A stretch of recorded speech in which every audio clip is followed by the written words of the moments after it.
Butterbean got battered by 52-year-old heavyweight legend, Larry Holmes, but scored controversial last-gasp knockdown.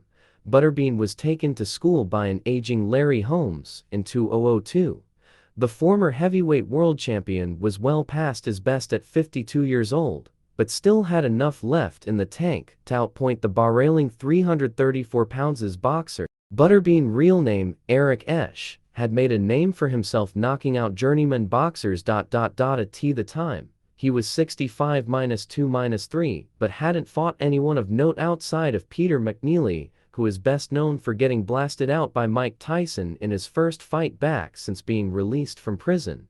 Esch's promoter, Bob Arum, had insisted on his client being strictly a 4-round fighter over fears he would have a heart attack in the ring. However, the Holmes clash was booked as a 10-rounder.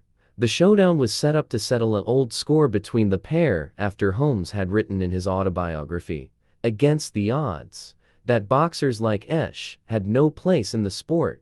Holmes, who reigned supreme over the heavyweight division during the late 70s and early to mid-80s, was noted for having one of the best jabs in boxing and won the fight almost completely with his lead hand. For 10 rounds, Holmes jabbed Butterbean's head off, occasionally slipping in a right hand for good measure.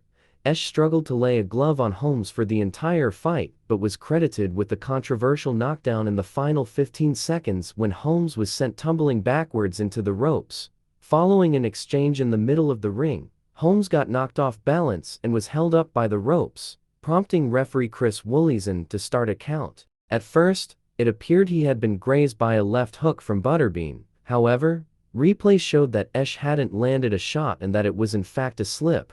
Reacting to slow-mo footage of the incident, commentator L. Bernstein remarked, "You know what?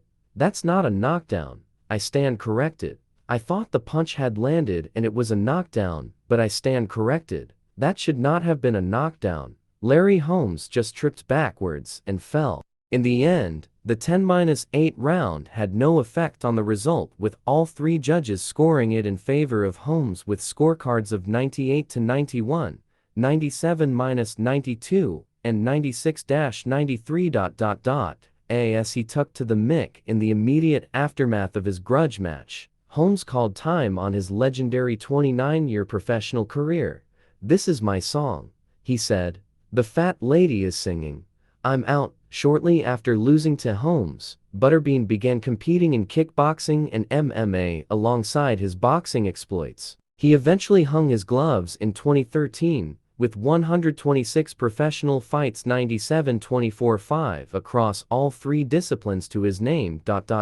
In April of this year, Eric's son Matthew Caleb Esch took to the ring in an attempt to follow in his father's footsteps. The 5'9" youngster made his professional debut against Joshua Bryce, but did not get the result he desired. Esch was knocked out in round 2 of the 4-round contest after taking a brutal body shot from Bryce. He could not recover and sat out the referee's count, so he is now 0-1 as a pro boxer as a result.